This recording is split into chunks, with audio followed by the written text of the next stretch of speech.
How many of you fly? No, not fly like a bird. Fly as in fly on an airplane. Of course, all of you. And how many of you can with hand on your heart say that the takeoff of the flight is not in your control? Of course not in your control. I was flying from Moscow, Russia to go to Kiev, Ukraine. And I was flying on an airline called Aeroflot. What an airline. What an airline. Tough competition to Air India, trust me. Fantastic airline. I came on board the flight and the stewardess comes up to me and says, "Welcome on board, sir, we guarantee takeoff." I said, "Landing, madam?" She said, "You're a monk, right? Pray." Now we all know that the takeoff of the flight is not in our control. By the way, I know a lot of you are from Kerala and you might love to listen to this in Malayalam. But enakku Malayalam mariyalla. Adukonde njan Englishil samsarikkum. Yeah, that's right. Okay, that's how much Malayalam I did. I learned that from the driver in the car. I asked him how to say it when we started the drive and practiced it all the way here. I did well, right? That's brilliant. So definitely the takeoff of the flight is not in our control. And what about the landing? Is the landing of the flight in our control? Absolutely not. There were three greatest fears people had back in the day. Number one was the fear of public speaking. Anybody have that? When you come on stage, you feel butterflies in your stomach. Number two was the fear of death. Anybody has fear of death? Those of you who are not raising your hands can come to me. I have a machine gun in my bag. We will try that on you, how fearful you are after I finish the talk. And number three is the fear of flying on a plane. That's probably why they would call an airport a terminal. Maybe, I have no clue, But these three were the biggest fears people had back in the day. Today these three fears have been replaced. Number one is the fear of your battery dying in the phone. Number two is poor Wi-Fi signal. And number three is that Sudarshan Chakra still buffering when you watch Netflix. I'm telling you, man, seriously, you get like too much, isn't it? Absolutely too much. But we know that the takeoff of the flight and the landing of the flight is not in our control. And in between the takeoff and the landing, the entire journey of the plane, there's a lot of turbulence. The flight shakes, the flight becomes wobbly, it's very scary when the flight goes through a cloud. There's tremendous turbulence. And it's amazing that all these three things, the takeoff, the landing, the turbulence, three very major factors of the flight, the journey are not in our control. And that's exactly how life is, I feel. The takeoff of the journey of our life, represented by our birth, is not in our control. How many of you chose your parents, guys? None. How many of you chose your looks? Nobody looks as good as their Insta DP picture. And nobody looks as ugly as their Aadhaar card picture. I mean, I can't imagine why you can't have a good picture on Aadhaar card. I look good. Why am I looking like a criminal on that Aadhaar card? None of us have chosen the way we take off. Our birth is not in our control. Sometimes how many will come also is not in our control. Can I come down? Okay, that's good. Is that okay if I come to you? It's too boring here on stage. Close is good, right next to you. Oh, birth, takeoff of the journey not in our control. We don't even know how many will come out. Like an American couple, they gave birth to twins, girls. So the husband was very fond of Indian culture. So the wife asked the husband, "What do we name these girls?" Husband said, "Tara and Sitara."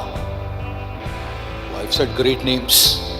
Second time they give birth to twins again, boys now. So what do we name them now? The husband said we'll name them Peter and Repeater. A third time they gave birth to boys, twins again. So what do we name them now? The husband said Max and Climax. Fourth time twins, boys again, 8 now. These are 8 kids. Wife said, what do we name them now? Husband said, stop and full stop. Can't have any more, enough. Trust me, birth, the takeoff of the journey of our life is not in our control. And landing? If a bloody plane takes up, it must land. How can a flight keep going in the air all the time? It can't. And how can life keep going all the time? It doesn't. With no exception, a flight that's taken off must land. And with no exception, the journey of life that has begun must end. And that landing, called death, is not in our control as well. Absolutely not in our control as well. Unless someone decides to emergency land their plan, that's called suicide. It's not a natural landing. Emergency landing is suicide. And sometimes I feel people, when they end their lives prematurely, they find the pain of death more preferable than the pain of living. There's so much pain in life that they prefer the pain of death than the pain of living. But in a natural course, the fact is that the landing will happen and it's out of our control, completely out of our control. Like there was a 65-year-old lady and she had a 30-year-old nephew. Whenever there was a wedding in the family, Kalyanam, ala? Yeah, Kalyanam. Whenever there was a Kalyanam in the house, the word is only Kalyanam. Kalyan is benefit, welfare. Now how much welfare happens, that's another topic. We'll have to do another talk on that, how much welfare happens after the Kalyanam. But welfare, the very word is Kalyanam, is welfare. So during every marriage, the aunt, 65-year-old aunt and her 30-year-old nephew would stand right next to each other. And the aunt would tell the 30-year-old, next is your turn, to get married. Next is your turn. And young guys hate it. Next is your turn. Next is your turn. 6 months later, there was a death in the family.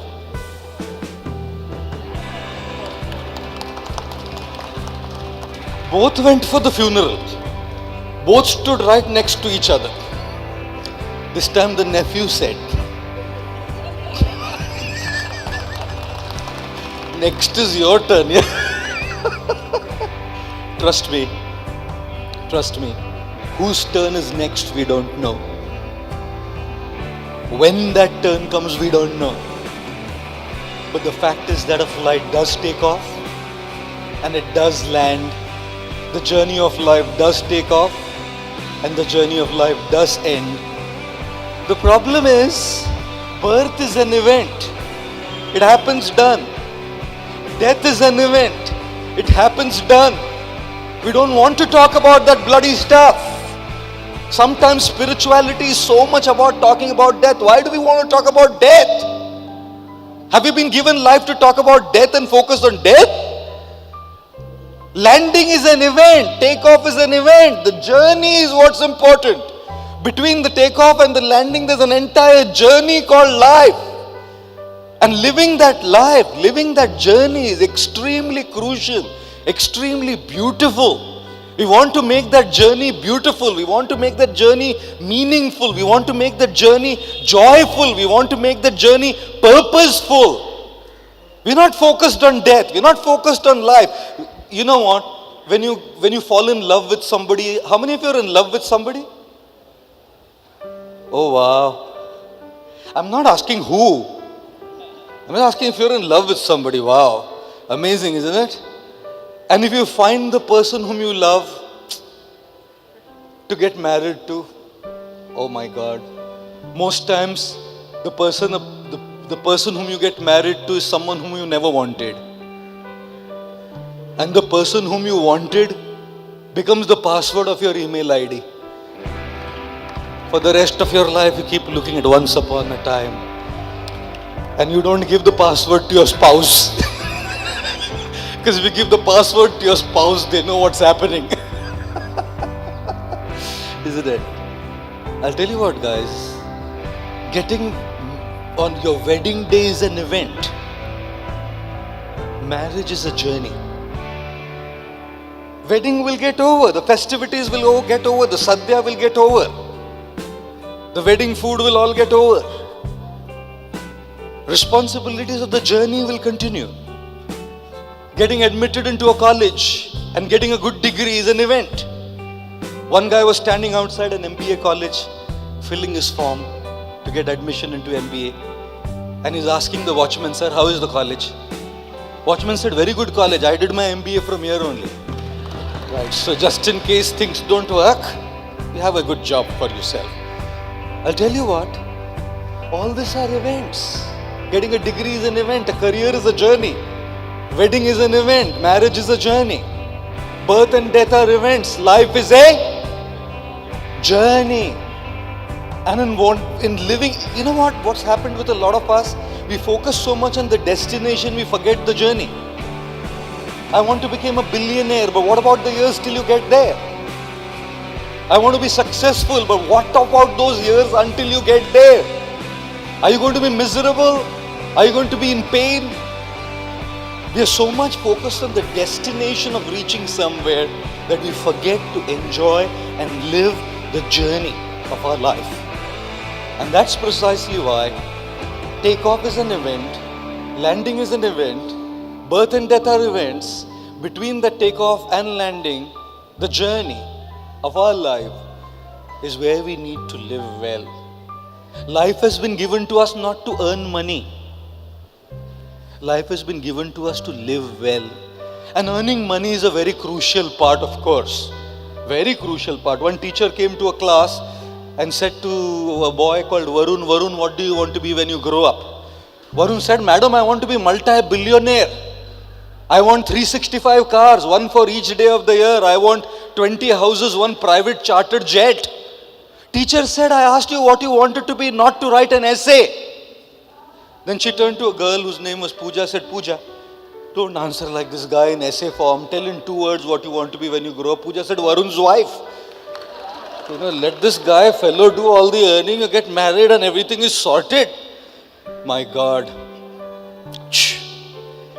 Earning money is important, guys, but living life is more important. Being successful is important, guys, but living life is more important.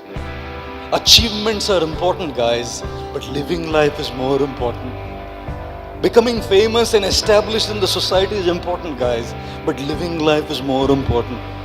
And in achieving, in earning that money, in being successful, in reaching up there, what we are forgetting is living life. Can we forget to live that life? Can we forget to enjoy the journey between takeoff and landing? No, we can't. And what happens between takeoff and landing during that journey? A lot of turbulence comes. Takeoff is not in our control, landing is not in our control, and there's a lot of turbulence. That turbulence is what we call problems.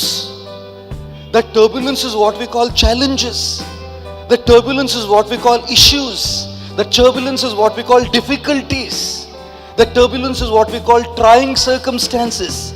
That turbulence is what we call tribulations. Lot of turbulence. Lot of turbulence. Sometimes it's financial liabilities and loans. And it's so hard to make the ends met. It's a trouble, it's a problem. Your dada, your grandfather, your achappa, your ammamma, somebody took a loan and you have to pay for it even today. Somebody has made some financial decision long back and now you are catering to all of that today. You don't have a control over it. A guy and a girl gets married and their child is born and the child is challenged. Challenged child. The child can't get up from bed. The child doesn't have cognition. The child can't speak. Is born challenged. There's a lot of turbulence in life, guys. Lot of turbulence. Problems, challenges, difficulties. Just how life is. In a journey on a plane between takeoff and landing, there will be turbulence. And in the journey of life between birth and death, there will be turbulence. I was walking in London and this guy was wearing a t-shirt. So Oxford Street. On the t-shirt on the top was written, "Please do not disturb." And underneath in large font was written, "Already disturbed." I mean, what more are you going to disturb me, man? I'm already so disturbed. How many of you have problems in your life? Okay, those of you who are not raising your hands, you expect me to believe you, right? You don't have problems in your life. Come on. Who doesn't have problems in their life? And how many of you can agree that a lot of times financial problem you will handle, health problem you will somehow handle, but the problems that people cause to our mind is difficult to handle? How many of you can vouch for this, that the hurt that people cause is difficult to handle and process? One lady went to a doctor and the doctor said, "How is your headache, madam?" She said, "He's out of town." Because a lot of times the headache is not the headache is people. Make some noise if you agree that headache is people, guys. Woo! A lot of times people are the headache is not the headache. Oh my gosh. Are you all with me, by the way? Am I making sense? Oh great, brilliant, I love it. Many times people come to me and say, "Sir, problems, turbulence, is there a solution you can give us?" One guy came to me and said to me, "Sir, my married life, so many problems, sir, between me and my wife. So many married life problems, sir. Do you have a solution?" I said, "Idiot. If there was a solution, why would I be like this?" Oh, just joking, okay? Just joking on the lighter end of it. Just make the whole serious talk a little lighter. I tell them, if you want a solution to your problem, pick up your smartphones, okay? And go to your wallpaper settings. And in the wallpaper settings, change the wallpaper of your smartphone, both the home screen and lock screen both, to the picture of your spouse if you're married. And to the picture of your boyfriend or girlfriend if you're in a relationship. And then whenever you have a real serious problem in your life, pull out your smartphone, look at the wallpaper.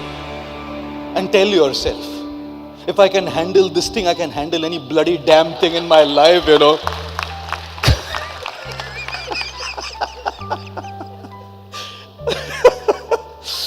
Wish things were that easy, just joking. How does one handle this turbulence, guys? Too much turbulence. Sorry to say, but this turbulence is causing pain. The battle of the mind is not finance. You will handle it. The battle of the mind is not just a physical health issue. You will somehow manage it. The battle of the mind is the turbulence that the mind is causing and all of these emotional issues and mental health issues that we have. Back in the day, if you were to go to a psychiatrist, you would be considered, "Hey?" Today, it's a common thing. An extremely common thing. Mental health issues are very common today. Depression, loneliness, anxiety, worry, stress, pressure. So common. And how do you experience the joy of life if the mind is messed up? In this journey of life, all the turbulence that we are going through, how are we going to really experience happiness, joy, fulfillment, blah, blah, blah? How are you going to experience that? Unless the mind is peaceful. How do you do that? So people ask me, how do you solve this issue, sir? What are the solutions to this problem? How many of you liked maths in school? Okay. How many of you hated maths in school? Okay. How many of you didn't care a bloody damn? Maths, who cares, man? Get past it, just go out. Who cares? Math is just a object, pass it, get out. There was a teacher. She came to class, 7-year-olds, and said, "I have a question for all of you. A ship is sinking, a frog is croaking, and potatoes are 20 rupees for a kilo. Guess what my age is?" kid said, "Madam, can you repeat the question, please?" Said, "A ship is sinking, a frog is croaking, and potatoes are 20 rupees for a kilo." Guess what my age is? One boy said, "32, madam." She said, "You're bang on, man, absolutely correct. But how did you get that answer correct?" He said, "Well, my sister is 16 years old, she's half mad." Who asks an unconnected, unrelated question like that? I studied engineering. I'm an engineer by profession, an electrical engineer who worked for Hewlett Packard, HP, before this journey as a monk. And it's quite amazing, because I'm an engineer, everything that I tend to explain, I love to explain in the form of equations. Engineers, we breathe maths, we live maths, we speak maths, we write maths. Engineers, me. So I felt, when we are talking about solving the problems of our life, the challenges of our life, the battles of our life, that problem solving equation is also a very interesting one. There are two components to this equation, to this equation of solving problems. The first component is called a constant. Like in an equation, you have a constant, pi. Pi is 3.1418. Can you change pi? That's why we call it a bloody constant. Can you change pi? All your efforts, all your hard work, all your hustle to change the value of pi is crappy stupidity. It's shit, bullshit. How can you change pi? Its value is constant. We call it a constant. And in this equation of problems in our life, we're going to have certain aspects of our life which are constants. We can't change them. If a couple gives birth to a challenged child and the challenged child is challenged, you can't change it. If you have a relative at home who's terminally ill, 4th stage cancer, you can't change it. You have a financial liability of 63 crores and your salary is 20,000 rupees a month. How are you going to change that situation? A lot of times there's this component of problems in our life, that component which happens to be a constant. And no matter what you try to do, it's hard to change it. People's nature. How many of you can change your husband's nature? You can change, madam. A loud round of applause for madam. She's been successful in changing her husband's nature. Your husband, congratulations, madam. No, he made her raise the hand. How many of you can change your wife? No, change your wife, not as in marry again. Change as in change her nature. I said, how many of you can change your wife? All men are saying, yes, we are ready, sir. There is a constant element to people. You can adjust a little bit. You can't change people's natures. An outgoing person will always talk. Look at me. You ask me to keep quiet. I can't. And get an introvert to speak on stage. He can't speak 2 words. You can't change people's natures, guys. You can't. You can't change certain situations. And to change that constant, that pi, is like going and hitting your head. And the parnu? Sugam? Nothing. Sugam? When you go to try to change the problems, you have that constant, that pi. It's like hitting your head against a wall. When you hit your head against the wall doesn't move. Your head hurts. When you go and hit your head against the wall doesn't move. You hurt your head constantly by beating your head against the wall. The only condition in which the wall starts moving is if there is a compulsive alcoholic, completely drunk. One guy came to me and said, Guruji, Swamiji, what is more powerful? 15 liters of milk or 200 ml of Smirnoff vodka? I mean, what a question to ask a monk. I said 15 liters milk. Straight. No argument. No. He said, wrong, Swamiji. I said, how am I wrong, man? He said, you drink 15 liters of milk. Go and kick the wall. Beat the wall. Beat your head against the wall. Wall will move? I said, no. Just take 200 ml of vodka without soda in it. Don't do anything. Just stand. Wall will automatically start moving. That's what this guy said. Trust me, ladies and gentlemen. By beating your head against the wall doesn't move. You hurt your head. By beating your head against the constants don't change. You cause pain to yourself. How many times have we been in tremendous emotional and mental pain by trying to focus on those things that are completely beyond our control? Mental health is about stopping to focus on the pie. Energize your mind, the book I wrote. The purpose of the book was to help people stop focusing on the pie. I don't want to focus on the pie. I don't want to focus on 3.1418 because that is a bloody constant. I can't change it. And I'm going to just hurt myself if I focus on that. But in every equation along with that constant pi, there is also a variable called x. That is a variable. You can change it. You can work on it. You can focus on it. That x, that variable is what life is all about. Energize your mind is about changing your focus. Energize your mind is about shifting your attention.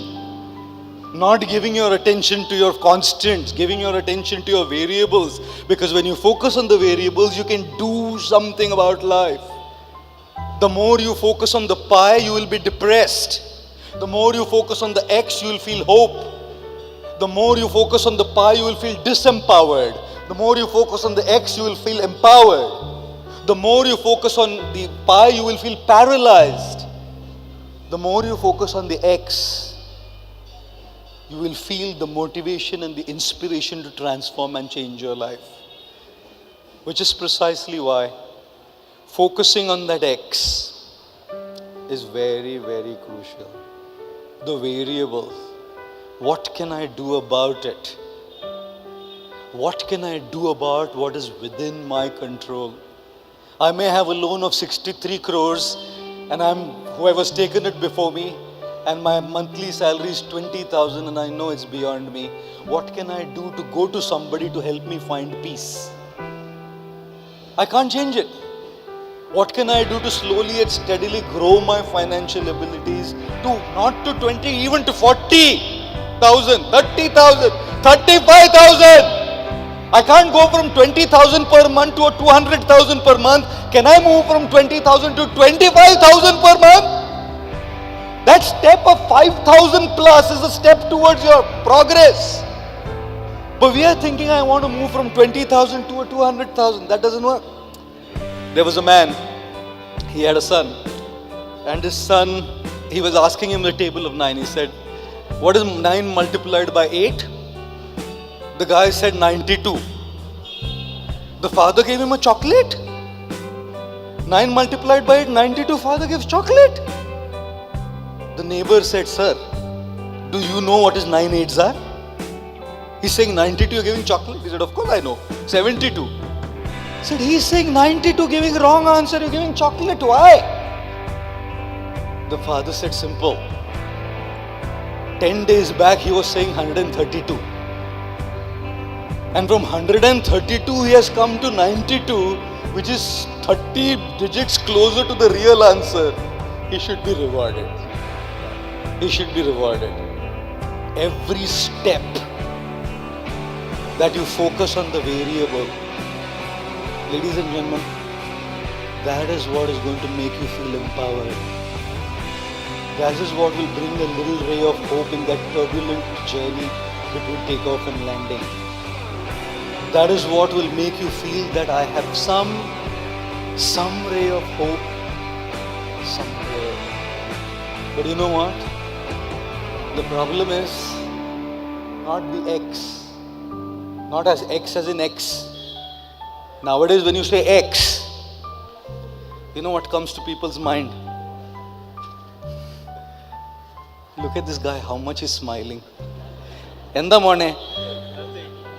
Enda morne. X.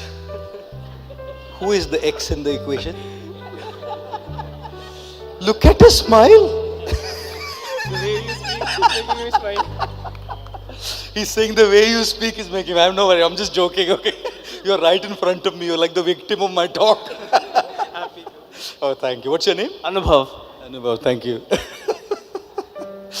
Oh. Working on the X is still okay, you know, it empowers us. But meanwhile, the pie keeps hurting. Even if you accept the pie, it still keeps hurting a lot, no? That pie hurts a lot. Imagine a terminally ill patient at home. You can keep focusing on the X. I want to love her more. I want to make the last years of my mother very beautiful. But I still have the pain, the constant, the pie of losing her in a few months or a year. I have had a divorce or a breakup. And in that breakup or divorce, I've accepted it, pie. I can't do anything about it. I'm moving on, focusing on the X. But the pain still remains. And I have to deal with that. Lot of pain. There's a lot going on in here. Churning our minds, affecting our minds in ways that are not describable just in words. You can't describe how people feel just in words. People say rate on a scale of 1 to 10 how painful you feel. There's no metrics. You can't give a metrics to how you feel emotionally. You can measure your waistline 36, 34, 38, 32, size 0. You can measure your waistline. You can't measure your emotions like that. So how much pain do you feel? How happy do you feel? I feel very happy. Very. What is that very? Is there a metric? Is there a metric to say very means how happy? Is there a metric to say very pained? I feel very hurt. Very hurt means how hurt? You can measure your waistlines. You can measure your chest. You can measure your arms. You can't measure your emotions. It's very difficult to give a metric, a number, a figure to emotions. The reason I wrote Energize Your Mind was this. To help people move from the pie to the X. To help people focus on the variable, not just focus on the constant. I want to ask you guys a question, okay? Your Kerala is really warm, huh? Oh my God, I'm sweaty. Already sweaty. If I would have sat down, I was fine. I'm walking. You guys are enjoying. You're wearing a blazer, sir. Why? Take it off. It's okay. It's so. Oh, the battle. You say the battle is going on in our mind whether to remove or not remove. Take it off. It's okay, sir. It's so hot and warm. God, I'm looking forward to go to a temple so I can take my shirt off also. In Kerala, you can't put shirt on, to go into the temple. Kerala temples, you can't put a shirt on. You have to take it off and go. So I'm looking forward to going to one place. At least I won't feel the heat. Forget about the spiritual part of it. That's later. Okay, how much is the weight of this phone? 100 grams? 110? 200, okay. Shall we go by 200, sir? Okay, sir is saying 200, we'll accept it, 200. The phone is 200 grams in weight. No, I'm fine. About 200 grams in weight, right? If I hold this phone on my palm like this, for the next 25 minutes of my talk, phone is just 200 grams. But my wrist will start hurting me. It's not how heavy the phone is, it's for how long am I carrying it on my palm. Imagine if I hold this phone on my palm for the next 3 hours. Oh my God, my wrist is going to be like getting number. Number, not number, numb. Number as in the number, numb to number. And if I hold it for the rest of the day, for the rest of the week, my wrist will get paralyzed. Is the phone that heavy? It's only 200 grams. It's not about 200 grams. It's for how long I carry it. Imagine your feelings, your depression, your loneliness, your guilt, your anxiety, your worries like this phone. The problem is we are carrying it all the time. When I come for MBI, LF, I'm brought it with me. When I sleep, I'm carrying it with me. When I'm eating, I'm carrying it with me. I'm going to my college, my work, my friends, I'm carrying it with me. I watch a movie, I'm carrying it with me. I'm chatting someone, it's carrying it with me. This bloody phone just doesn't go off my palm. Just doesn't go off my palm. It just stuck to my mind. That hurt that somebody did to me just doesn't go off my mind. In the book, I've written the story of how when my father died, the gentleman at the funeral called me the cause of my father's death. Could there be a bigger humiliation than that? That in front of everybody you're told that you're the cause of your father's death. It wasn't easy to take that off my mind. I'm a spiritual guy. I speak spiritual stuff. I talk a lot of motivational philosophy. But when it comes on you, it's easy to sit on a dais and give big talks. It's easy to come and tell people focus on the variable, not on the constant. But when you have to go through your own journey, it doesn't become that easy, guys. There are 2 to 3 chapters in the book on this topic I have written of what I had to go through because carrying this phone, this memory, this hurt, that this man had humiliated me in ways that nobody had done before. What do we do? It's not the weight that's hurting you that much as how long you're carrying it for. It's not how big or small the situation was. It's how long am I carrying it. I am just not able to take it off my mind. How many of you had this experience, just not being able to take it off my mind?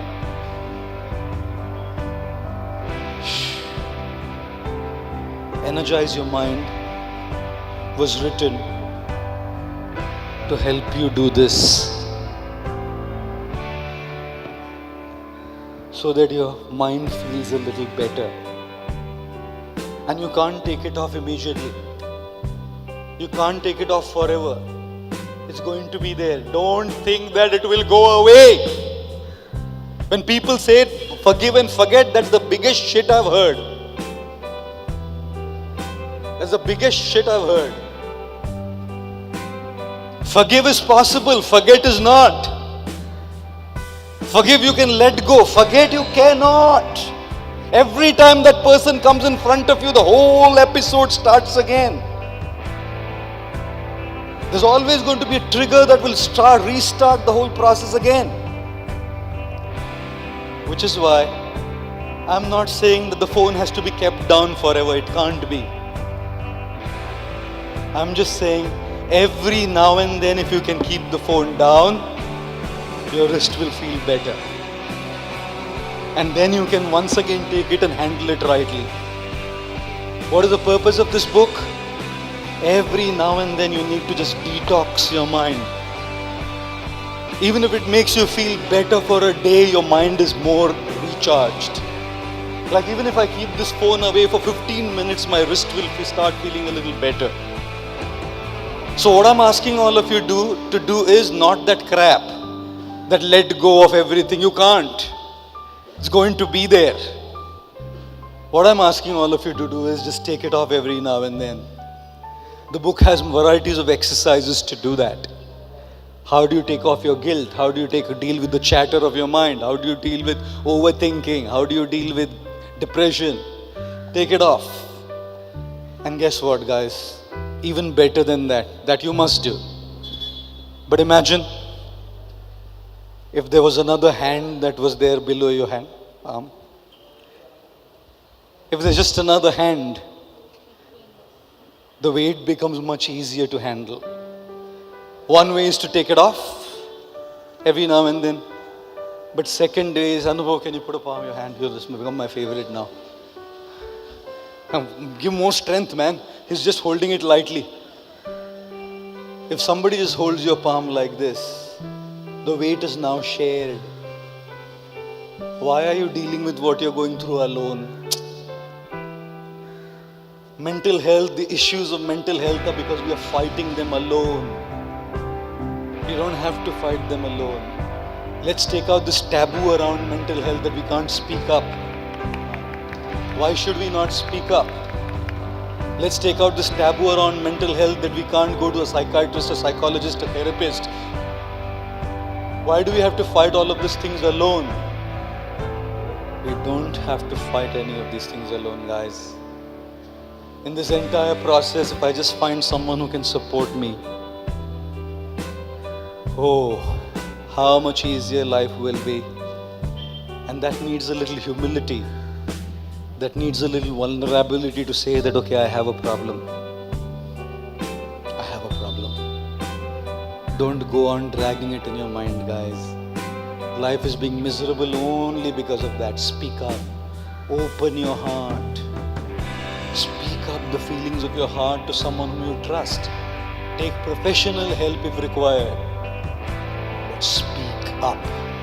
Every time you speak up, you take the phone off your hand. Every time you take help, you have somebody's palm underneath your palm to help deal with what you're going through. And that is what it is all about.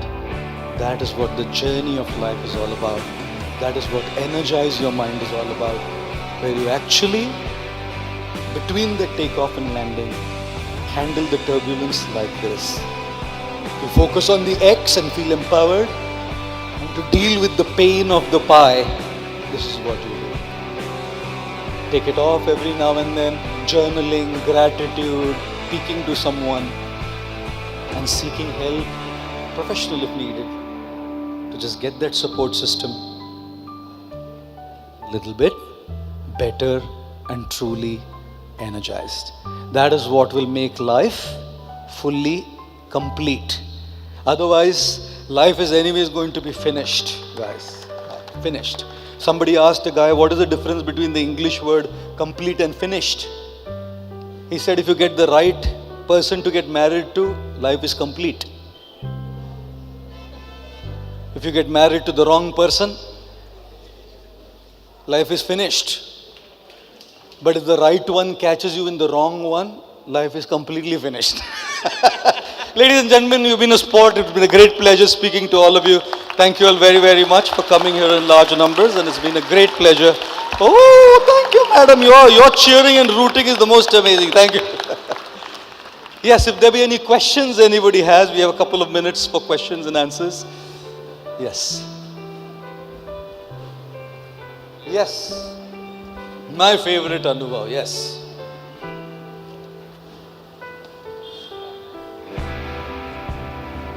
Hello. Thank you, sir. Thank you. It was really enlightening. I'm Anubhav. I'm from Trivandrum itself. I myself am a mental health professional. I'm pursuing masters in clinical psychology. So when we see clients from different mental health problems, and one fact that is, people are still reluctant to accept the fact that there are mental health problems in their life. Slowly but gradually they are. So one simple question is that when we see clients with different problems in their life, depression, anxiety, psychosis, at times we feel burdened, right? Yeah. So keeping ourselves positive is a great challenge as a mental health professional. Yeah. So some bit of advice you would like to give? Thank you Anubhav for that question. A loud round Thank of you, applause for Anubhav. He's a mental health professional. He's pursuing his masters in clinical psychology. And that's such a need for the day to be able to help people with the issues of their mind. And his question is brilliant too. Because when you're constantly only hearing people's problems, like people come to me with their issues too. Every day I have to hear so many problems with people, similar to you. They'll come to me, and while they're going, they'll say, Guruji, Swamiji, I'm feeling so light. And in my mind I say, I'm feeling so heavy. Because what they're doing is they're dumping their energy on you, not because they like to do it, They just are helpless. They're just helpless. So when they come and share their issues with you, it's not just words, it's not just situations, it's not just stories, it's an energy. It's a strong, intense, negative energy. Because if it's words, you can forget it. If it's situations, you can forget it. You can't deal with an energy. And anybody who's into the space of helping others deal with their challenges and issues, they're going to have to deal with that energy, right? Now, when you have to deal with so much negative energy, how can you deal with it unless you have the capacity to handle it? Correct? So everybody who's trying to help others has to increase their immunity and capacity to handle those things. Like during COVID, all the COVID health professionals were going out there and dealing with COVID cases, but they were keeping their immunity very high because otherwise they would be infected. And if they are infected, who treats the patients? Correct? So what are those ways by which you increase your immunity? What is it that you do to increase your mental resilience? Like if I charge a phone, it'll be discharged in 8 hours. I'll need to charge that phone again. Every mental health professional is like a phone. You need to charge yourself, but when you go out there, you're going to get discharged, man. Constantly keep charging yourself. And how do you charge yourself? Number one, for everybody who is helping others, self-care is pivotal. If you don't care for yourself, you can't care for anybody. You know, when you're on a plane, the stewardess will make safety announcements. They say, if there be a lack of oxygen supply in the cabin, oxygen masks will deploy from the panel above your head. Pull the mask sharply towards yourself to activate the flow of oxygen. Put the mask on your face, secure the mask on your face and breathe normally. Make sure your mask is securely fastened before helping others. Right? So how are you going to put others' mask on place unless your mask is on place? So self-care is pivotal. Pay attention to your physical health. Don't neglect your health. Fitness, sleep, diet are crucial. Not just that, have somebody who is a confidant with whom you can speak up. If they're coming and speaking up to you, there may be something that sticks to your mind. You need to vent out. You need to practice journaling. You need to vent out all your feelings. Write everything that you're going through. Write it all down. Burn it, tear it, throw it, but put it all out. Because if you don't put it all out, it's going to stick and stay. Right? Do that. Third, practice conscious gratitude. How many of you like sambar or rasam or avial? Of course. And how many of you had coriander leaves stuck in your tooth? And how many of your tongue has gone there? How many of you had mango fiber stuck in your tooth in the mango season? How many of your tongue has gone there? How many of you have eaten barbecued corn on a cob? And how many of your tongue has gone there? All of us. Therefore, I hate post-lunch sessions. They'll come in front of me and say, speak Swamiji. They'll keep doing this stuff. Now what it is when you have something stuck in your tooth, you need to take that off and deal with it, obviously. But there are 31 other teeth in the mouth where nothing is stuck, right? Why can't the tongue go there and say, hey, nothing stuck here, man. Hey, nothing stuck here too. It's not just the tendency of the tongue to go to where something is stuck, it's also the tendency of the mind to go to where something is stuck. But there are 31 other areas of life where nothing is stuck. So when you focus on the positive, is when you'll get the energy to deal with the negative. If you only focus on the negative constantly, what are you ending up with? Negativity. And especially when you're hearing so much, keep the brighter side alive in your life. Okay? Thank you. I think we are out of time. It's already 12:56. Thank you all very much once again, guys. Been a pleasure.